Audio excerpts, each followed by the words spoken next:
Hello Aries, thank you for joining me for your monthly forecast for May. Of course, last month saw that tremendous collection of retrogrades, and some of these are still ongoing.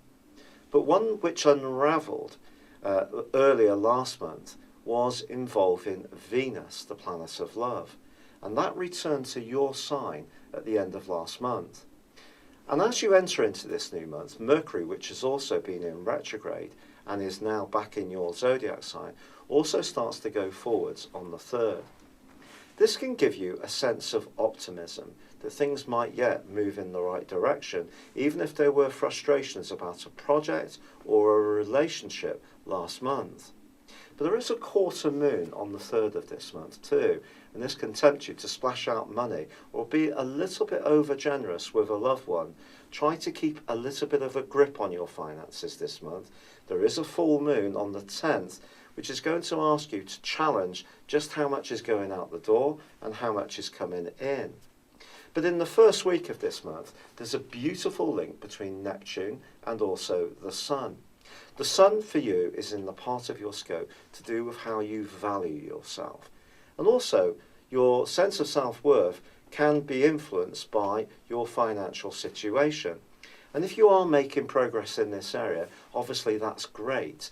But you may find yourself doing something for somebody else, someone who's less fortunate, or a good cause. With your ruler Mars in a very active location for the whole of this month, if you are a sporty kind of Aries, it wouldn't be a surprise if you signed up to do some kind of sponsored challenge, and one that does have a physical dimension. If you're someone who's more likes mental challenges, perhaps you can do something that can help people in a supportive way like that, through just looking out for someone, making sure that they're okay if they have been through a tough time. But as this month begins, Jupiter is one of the planets that does continue to track backwards, and Jupiter is in your sector of relating still. Broadly, this is very fortunate for you and is going to be through till the 11th of October. But I think it's important to understand that this month, Jupiter is in an obtuse angle with Neptune, which is in a very psychological part of your scope. So although you can get this sense of optimism, that things can improve, that you can feel better about yourself, there could still be a sense of unreality around one relationship, your hope, or someone's attitude towards you. So do work at that. The full moon, which occurs on the 10th, is about intimacy as much as it is about balancing short-term expenditure with your long-term financial planning. So just bear that in mind. But it does forge a fantastic link with Pluto. Pluto continues, although it too is retrograding, in the part of your scope which is very much to do with your ambitions. So I do feel that you can make some kind of move in the 2 weeks following that full moon, which could see you make a stake for some kind of big goal. But do be aware that from the 15th for 1 week, Mars and Pluto themselves forge an obtuse angle known as a quincunx. This could see you almost trying too hard to impress someone in a position of influence. Try not to do that. It's also going to be important to understand your own power of oratory. You're going to be very persuasive this month, and someone could feel a bit fearful about that. So just make sure that's in the back of your mind. Now, on the 16th, Mercury returns back into the sign of Taurus, joining up with the Sun. And this is going to just give you an opportunity to start to see the tangible progress you may have made around a project that may have been stop-start for some while. But the great news is that by the 20th, it returns to the point in your horoscope where the retrograde first began. This is really important, 4 degrees in Taurus. And I think if there has been a challenge, someone's owed you some money, you've been waiting for some news, it can unravel just a day or two before that point.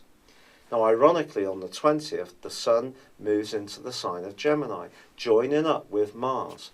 This is going to create a lot more pace and excitement in the last 10 days of this month.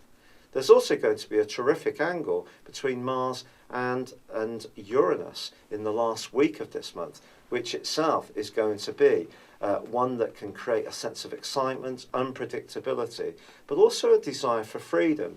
Not just freedom in terms of a personal context, what you can do as an individual, but it could see you attracted to other freedom lovers, people who like to live life a little bit more on the edge.